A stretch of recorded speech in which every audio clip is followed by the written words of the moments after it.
Iran adalah salah satu negara yang paling disalahpahami di bumi. Tanyakan kepada 10 orang apa pendapat mereka tentang hal ini, dan Anda akan mendengar 10 versi rasa takut, diam, dan kecurigaan. Selama puluhan tahun, negara ini telah dibingkai sebagai sesuatu yang berbahaya, tertutup, dan ekstrim. Namun, apa yang terjadi ketika Anda berhenti menonton dari jauh dan mulai berjalan di jalan-jalannya? Dalam episode dokumenter Perjalanan Jejak Media kali ini, kita melangkah lebih dekat, bukan untuk mengonfirmasi apa yang telah dikatakan, tetapi untuk melihat apa yang belum terucapkan. Nomor 1. Kebenaran yang telah Anda lihat.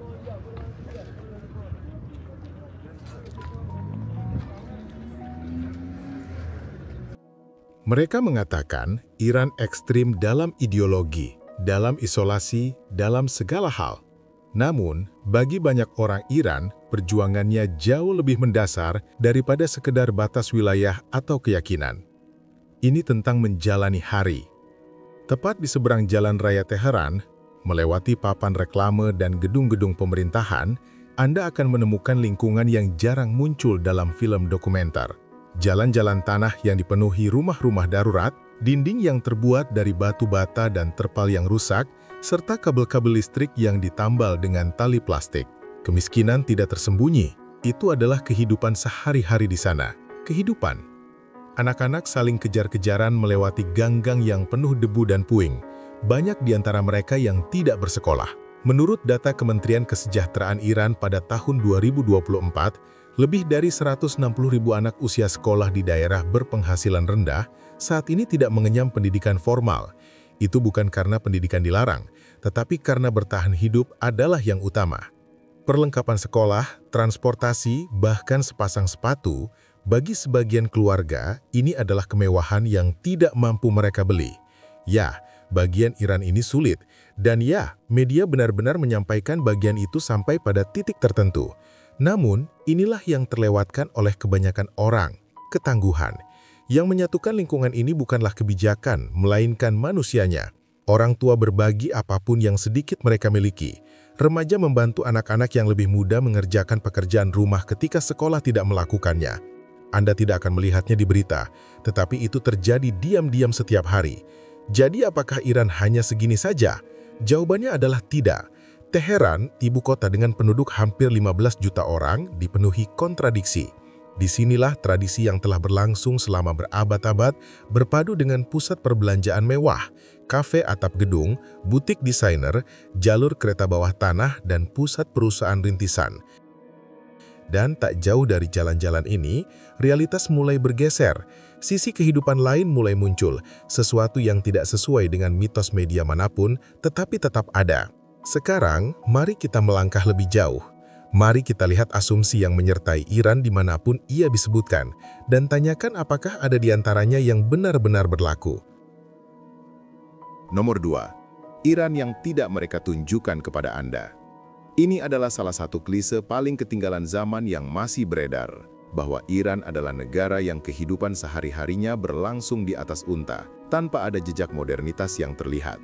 Namun, jika Anda melangkah ke kota besar manapun di Iran, gambaran itu akan langsung hilang.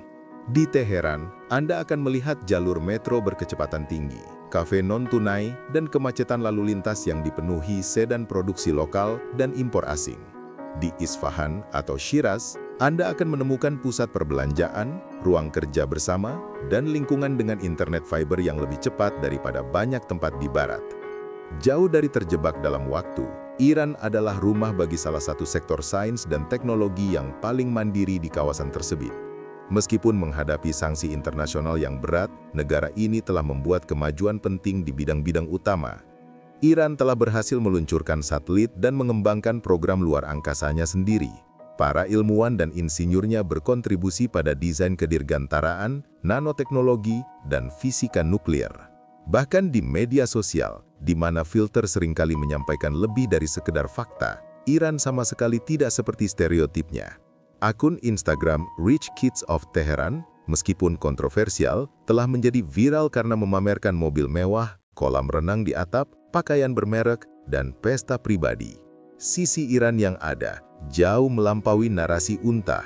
Tentu saja, tidak semua orang Iran hidup seperti ini. Daerah pedesaan masih ada. Beberapa komunitas memang mengandalkan keledai untuk transportasi di daerah pegunungan. Namun, begitu pula pusat inovasi, kota pintar, dan wirausahawan teknologi yang membangun kehidupan di negara yang jauh lebih kompleks dan jauh lebih modern daripada yang diyakini sebagian besar pemirsa luar. Iran hidup dalam versi paralel dari masa kini, dan mungkin itulah yang membuatnya paling nyata. Nomor 3, orang Iran bukan orang Arab. Dari luar, mudah untuk mengelompokkan Iran dengan negara-negara tetangga Arabnya, daerah yang sama, agama yang sama, aksara yang sama. Namun kebenarannya, seperti kebanyakan hal di sini, lebih berlapis-lapis. Iran bukanlah negara Arab, dan sebagian besar orang Iran bukanlah orang Arab. Kelompok etnis terbesar adalah Persia. Ya, tetapi Iran adalah rumah bagi campuran masyarakat yang kaya seperti Azera, Kurdi, Lure, Arab, Beluci, Turkmen, dan lainnya. Bangsa Persia merupakan mayoritas, tetapi bukan keseluruhan. Bahkan dalam identitas Persia, aksen, adat istiadat, dan tradisi daerah sangat bervariasi. Yang menyatukan orang Iran bukanlah ras atau etnis tertentu, melainkan jalinan sejarah dan budaya bersama yang berakar pada peradaban Persia, yang dibentuk oleh Islam dan berlangsung selama ribuan tahun. Lalu, dari mana kebingungan itu berasal? Sebagian karena aksara Arab, sebagian karena agama, dan sebagian lagi karena kebiasaan menggeneralisasi seluruh Timur Tengah ke dalam satu label, Arab. Akan tetapi, hanya karena orang Iran menggunakan alfabet Arab, tidak berarti mereka berbicara bahasa Arab. Sebagaimana orang Indonesia tidak menjadi orang Belanda hanya karena mereka menggunakan alfabet Latin. Bahasa nasionalnya adalah Farsi atau Persia, bahasa Indo-Eropa dengan irama tata bahasa dan warisan sastranya sendiri. Jika Anda berbicara bahasa Arab di Teheran, kebanyakan orang tidak akan mengerti Anda. Bukan karena mereka menolaknya, tetapi karena itu bukan bahasa mereka. Jadi kebenarannya adalah, orang Iran bukanlah orang Arab dan mereka tidak berbicara bahasa Arab. Bila kita menggolongkan budaya ke dalam kategori yang tidak sesuai, kita akan kehilangan segala hal yang ada di antara keduanya, nuansanya, kontradiksinya, dan kekayaannya. Nomor 4. Apakah Iran benar-benar agresif? Gagasan bahwa Iran agresif tidak muncul begitu saja. Selama beberapa dekade, hubungan negara yang tegang dengan Amerika Serikat, yang ditandai dengan krisis penyandaraan, sanksi, ancaman, dan retorika, telah membentuk citranya di panggung global. Namun, jika Anda mengalihkan fokus dari berita utama ke fakta sejarah, pola yang berbeda muncul. Di era modern, Iran belum memulai perang besar.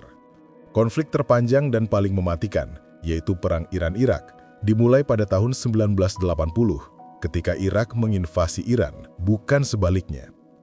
Yang terjadi selanjutnya adalah 8 tahun pertahanan yang menghancurkan, bukan perluasan. Saat ini, doktrin militer Iran masih menekankan tidak ada serangan pertama. Pejabat tinggi secara teratur mengutip prinsip ini sebagai inti pertahanan nasional mereka. Meskipun negara itu memiliki peralatan militer yang besar, penting untuk meletakkannya dalam konteks. Menurut data dari Institut Penelitian Perdamaian Internasional Stockholm, Iran memiliki salah satu pengeluaran militer per kapita tertinggi di kawasan Teluk Persia, tetapi jauh lebih rendah daripada negara-negara seperti Arab Saudi, UEA, atau Qatar. Ini bukan untuk membenarkan perilaku regional Iran. Negara tersebut sering memproyeksikan pengaruhnya melalui proksi dan aliansi. Namun, ada perbedaan antara postur strategis dan agresi langsung. Yang lebih penting, persepsi permusuhan ini jarang sesuai dengan suasana di lapangan. Bicaralah dengan orang Iran biasa di kafe, di bus, atau di antrean toko roti, dan Anda tidak akan mendengar jenderang perang. Anda akan mendengar rasa frustrasi terhadap sanksi, kecemasan tentang masa depan, dan kelelahan karena terjebak di tengah ketegangan global yang tidak dapat mereka kendalikan. Jadi, apakah Iran agresif? Atau apakah hal itu telah terjadi berulang-ulang karena politik, bukan kebijakan? Terkadang apa yang terdengar paling keras dari luar tidak ada hubungannya dengan bagaimana orang hidup di dalamnya. Nomor 5, religius bukan radikal. Bagi banyak orang yang melihat dari luar, Iran tampak seperti negara di mana agama mengatur segalanya. Anda melihat spanduk hitam Muharram yang menyiarkan khutbah dan hukum yang ditulis dalam bahasa Tuhan. Iran adalah negara teokrasi, ya, tetapi masyarakatnya tidak monolit.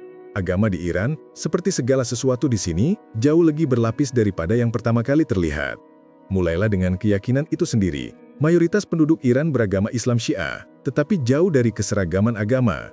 Negara ini merupakan rumah bagi Muslim Sunni, Kristen Armenia dan Asyur, Yahudi, Zoroaster, dan bahkan warga Iran non-religius yang diam-diam menjauh dari ritual publik. Semuanya merupakan bagian dari struktur nasional, meski tidak terlihat secara merata. Agama di sini terlihat, tetapi visibilitas tidak berarti ekstremisme. Artinya, tradisi, harapan, hukum, dan dalam banyak kasus, negosiasi yang tenang. Ritual publik Islam Syiah dapat terasa intens, kemartiran dan pengorbanan di pagi hari, namun intensitasnya tidak sama dengan fanatisme. Bagi banyak orang, ritual ini merupakan pertunjukan budaya, bukan kepercayaan harfiah. Mereka adalah simbol-simbol yang diwariskan, kadang dihormati, kadang ditanggung, dan kadang diabaikan. Jadi tidak, orang Iran bukanlah ekstremis agama. Mereka adalah orang-orang yang menavigasi ekspektasi dan keyakinan kekuasaan dengan cara mereka sendiri yang rumit dan sangat pribadi. Dan saat kita meratakannya menjadi sebuah label, kita berhenti mencoba memahaminya sama sekali. Nomor 6. Besi tidak berwarna abu-abu. Berjalan-jalan di jalan utama Tehran akan mengungkapkan sesuatu yang tidak terduga. Anda akan melihat kafe-kafe yang memutar musik barat, toko-toko buku yang penuh dengan literatur global, dan sekelompok anak muda yang berfoto selfie di bawah mural para pahlawan yang terjal. Ini adalah pemandangan yang jauh dari gambaran penindasan yang dialami banyak orang. Pertimbangkan TEDx Tehran, di mana meskipun ada batasan politik, anak muda Iran berkumpul. Banyak perempuan hadir tanpa jilbab dan terlibat dalam diskusi tentang identitas, demokrasi, dan transparansi. Kehadiran mereka merupakan contoh generasi yang mengarungi sistem dan tidak tunduk padanya. Mereka mengejar kode pendidikan tinggi, memulai bisnis, dan menghadiri konser bawah tanah. Banyak yang memiliki ambisi yang mungkin mengejutkan Anda. Mimpi yang melampaui stereotip kegelapan dan keputusasaan. Ya, ada batasannya. Pengawasan dan penyensoran adalah nyata. Namun, anak muda Iran menanggapinya dengan humor, kreativitas, dan inovasi. Terkadang di studio tersembunyi, terkadang di kafe mewah di Tehran Utara, mereka menantang norma dan harapan. Jadi, apakah kehidupan di Iran benar-benar membosankan dan menindas? Tidak, berdasarkan ukuran apapun. Gambaran sesungguhnya adalah kontradiksi. Tradisi bercampur dengan modernitas, kendali bercampur dengan perlawanan, dan identitas ditempa dalam nuansa. Iran bukan sekedar citra media yang negatif, tetapi masyarakat multidimensi yang kaya akan budaya dan gaya hidup. Nomor 7. Iran bukan hanya sekadar gurun. Ketika orang membayangkan Iran, mereka sering membayangkan bukit pasir tak berujung yang panas menyengat dan rombongan onta yang berjalan melewati lanskap kosong. Namun, gambar itu lebih banyak bercerita tentang Hollywood daripada tentang geografi. Ya, Iran memiliki gurun pasir yang luas, dramatis, dan indah. Dashti Kavir dan Dashti Lut merupakan gurun pasir dan garam terbesar di Asia. Namun, itu hanya sebagian cerita. Iran adalah salah satu negara dengan keragaman geografis terbesar di kawasan ini. Bagian utara adalah rumah bagi hutan hijau subur di sepanjang Laut Kaspia. Bagian barat didominasi oleh pegunungan Zagros yang tertutup salju. Dan di utara Teheran, hanya dengan berkendara singkat dari pusat kota, Anda akan menemukan resort ski, tempat warga Iran bermain ski setiap musim dingin di tempat-tempat seperti Dizin, Shemshek, dan Tochal. Dizin, misalnya, berada pada ketinggian lebih dari 2.600 meter di atas permukaan laut dan telah menduduki peringkat internasional sebagai salah satu tujuan ski terbaik. Jadi, tidak ada orang Iran yang tinggal di gurun, setidaknya tidak sebagian besar dari mereka. Mereka tinggal di kota-kota, di lembah-lembah, di kota-kota pesisir, dan di desa-desa pegunungan. Mereka menghadapi hari-hari bersalju, banjir musim semi, kebakaran hutan, dan gelombang panas. Menganggap Iran hanya berupa gurun bukan hanya salah secara geografis. Ini adalah jalan pintas untuk mengabaikan kekayaan negara dalam hal medan, gaya hidup, iklim, dan cara masyarakatnya beradaptasi terhadap semua itu. Pemandangan di sini tidak sesuai dengan satu cerita, begitu pula orang-orangnya. Nomor 8. Orang Iran tidak berpendidikan. Anda mungkin mengira Iran adalah tempat di mana pengetahuan diblokir atau akses pembelajaran dibatasi. Namun, hal itu berubah saat Anda melangkah ke kampus universitas di Teheran, Isfahan, atau Mashhad. Tepat di pintu masuk, Anda akan melihat para mahasiswa, pria dan wanita, berjalan sambil membawa laptop, mengunduh berkas kuliah melalui Bluetooth, berkumpul di sekitar papan pengumuman yang berisi berbagai informasi, mulai dari lokakarya robotika hingga pameran rintisan dan pembacaan puisi. Menurut Kementerian Pendidikan Iran, pada tahun 2025, hampir 60% mahasiswa adalah perempuan. Angka itu tidak hanya menantang stereotip, ini membentuk kembali masa depan suatu negara yang sering disalahpahami dari luar. Di seluruh kota dan desa, lebih dari 85% penduduk Iran melek huruf berdasarkan data UNESCO terbaru tahun 2024. Angka yang lebih tinggi daripada banyak negara di kawasan tersebut. Di kelas-kelas ini, siswa berdebat tentang ilmu data, robotika otonom, teori film, dan banyak lagi. Mereka tidak hanya belajar untuk bertahan hidup, mereka belajar membangun, membentuk, dan berbicara kepada dunia dengan cara mereka sendiri. Pendidikan di Iran bukannya tanpa batas. Konten disensor, akses ke internet terbuka disaring, dan topik-topik tertentu tetap terlarang. Namun perpustakaan pribadi, kelompok belajar, kuliah bawah tanah, bahkan VPN, semuanya adalah alat dalam pengejaran pengetahuan yang tenang, namun tanpa henti. Nomor 9. Wanita di Iran. Di universitas-universitas di seluruh negeri, jumlah wanita melebihi pria di ruang kelas, di laboratorium, dan di sekolah kedokteran. Mereka tidak hanya belajar, mereka memimpin. Mereka berargumen, menerbitkan tantangan dan unggul, bahkan dalam sistem yang dibangun untuk menampung mereka. Di tempat kerja, mereka adalah insinyur, pengacara, desainer, dan jurnalis. Ada yang mengelola perusahaan, ada pula yang mengelola rumah. Banyak yang melakukan keduanya. Mereka mematuhi kebijakan yang menjatuhkan mereka, namun diam-diam bangkit. Dan tidak. Mereka tidak bebas dari tekanan atau hukuman, namun itu bukan keseluruhan ceritanya. Mereka mengatakan, aturan berpakaian di Iran mendefinisikan segalanya, bahwa sepotong kain di kepala memberitahu Anda dengan pasti siapa seorang wanita atau bukan. Namun logika itu terbongkar saat Anda berjalan melalui trotoar yang ramai di Teheran. Meskipun jilbab diwajibkan oleh hukum, hal itu tidak menghapus ekspresi diri. Faktanya, hal itu membuat ekspresi itu lebih disengaja. Beberapa wanita mengenakan cadar hitam penuh, tetapi sebagian besar tidak. Sebaliknya, mereka mengenakan mantel panjang yang bergaya atau tunik cerah yang dipadukan dengan celana panjang yang pas. Syal mereka seringkali melupakan saran yang longgar, bukan aturan yang kaku. Perhatikan lebih dekat, dan dalam detail-detail itulah kepribadian menjadi hidup. Lipstik lama, eyeliner tajam, alis terpahat, cincin di setiap jari, manto dengan bentuk yang pas, warna yang menarik perhatian. Ini bukan mode untuk dekorasi, itu adalah mode untuk bertahan hidup. Begitulah cara wanita mengukir ruang di mana sebenarnya tidak ada ruang. Bagaimana mereka menguasai sedikit demi sedikit dalam sistem yang dirancang untuk menahan mereka. Jadi, Shell tidak membungkam mereka. Mereka hanya menemukan cara baru untuk berbicara melaluinya. Nomor 10. Lalu lintas di Iran. Anda sering mendengar bahwa Iran terjebak dalam waktu. Sebuah negara yang dibekukan oleh politik dan rusak oleh sanksi yang ditinggalkan oleh dunia modern. Namun, bukan itu yang Anda lihat saat kereta tiba. Kereta tiba tepat waktu, bersih, ber-AC, dan penuh dengan orang yang berangkat kerja, sekolah, atau sekedar menjalani hari biasa di kota yang berpenduduk hampir 10 juta jiwa. Ini bukan pemandangan dari Eropa atau Asia Timur, ini Iran. Di kota-kota besar seperti Tehran, Shiraz, Mashhad, dan Isfahan, Iran telah membangun salah satu sistem transportasi umum paling efisien di kawasan tersebut. Metro sendiri mencakup lebih dari 200 km dengan lebih dari 100 stasiun dan terus bertambah. Pada tahun 2025, perluasan baru ditambahkan untuk menghubungkan kota-kota satelit, mengurangi lalu lintas, dan memberikan keluarga berpenghasilan rendah akses yang lebih baik ke pusat kota. Dan ceritanya tidak berakhir di bawah tanah. Sistem kereta api nasional Iran membentang dari Teluk Persia hingga Laut Kaspia, menghubungkan berbagai provinsi dengan kereta listrik modern.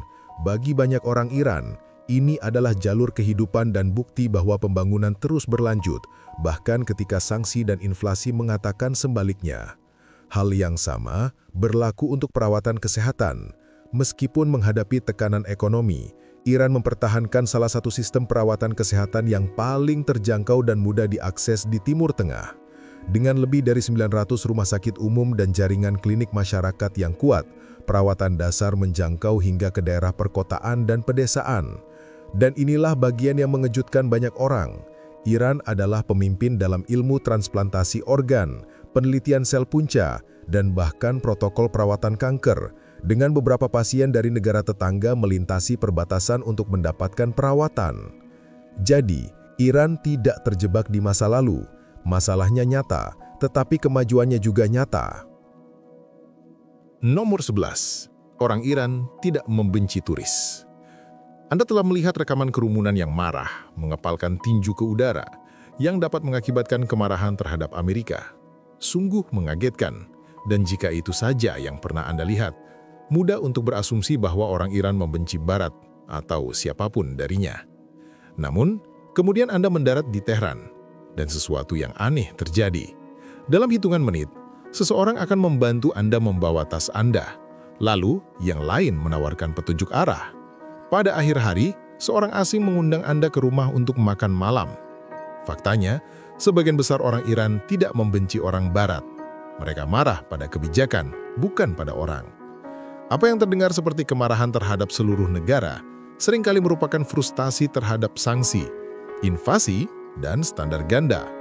Dan bahkan saat itu pun, sebagian besar kemarahan ditujukan kepada pemerintah, bukan tamu.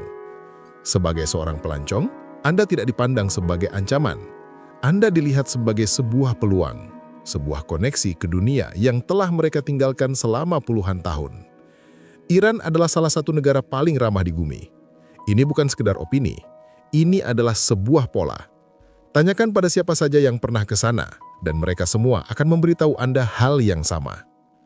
Bagian tersulit dari bepergian di Iran adalah menolak dengan sopan undangan minum teh kelima dalam satu sore. Dalam budaya Persia, keramah tamahan adalah sesuatu yang sakral. Itu bukan sekedar kesopanan, itu adalah harga diri. Menyambut tamu adalah suatu bentuk kehormatan, dan kebanyakan orang akan berusaha keras untuk memastikan Anda merasa aman, ingin tahu, dan puas. Orang Iran tidak membencimu. Mereka mungkin akan bertanya apa pendapat Anda tentang negara mereka. Mereka ingin tahu apakah Anda menyukai makanannya, arsitekturnya, atau puisinya. Dan jika Anda terbuka, mereka akan menunjukkan bagian dunia mereka yang tidak pernah terlihat oleh kebanyakan kamera. Semakin jauh Anda memasuki Iran, semakin sulit untuk berpegang pada satu cerita. Karena negara ini tidak dibangun dari satu gambar, satu momen, atau satu narasi. Iran adalah berlapis-lapis, rumit, dan nyata. Satu-satunya cara untuk memahami tempat seperti Iran adalah dengan berhenti mengandalkan jarak dan mulai memilih kedalaman. Perluas lensa Anda untuk memberi ruang bagi kontradiksi. Jangan tanya bukan hanya apa yang saya pikir saya ketahui, tetapi juga apa yang tidak pernah terpikirkan oleh saya untuk ditanyakan. Iran bukanlah sekedar ketegangan yang Anda lihat di layar. Ini adalah masyarakat yang bergerak, penuh dengan kontradiksi dan kompleksitas warna. Dan cara untuk benar-benar memahaminya adalah dengan melihatnya sendiri. Jika episode ini membantu mengubah perspektif Anda, silahkan tinggalkan komentar. Kami ingin mendengar bagaimana pandangan Anda berubah. Dan jika Anda ingin menjelajahi lebih banyak cerita seperti ini, berlanggananlah Jejak Media untuk lebih banyak perjalanan di luar permukaan. Karena dunia tidak hanya apa yang kita dengar, itulah yang ingin kami lihat dan rasakan sendiri.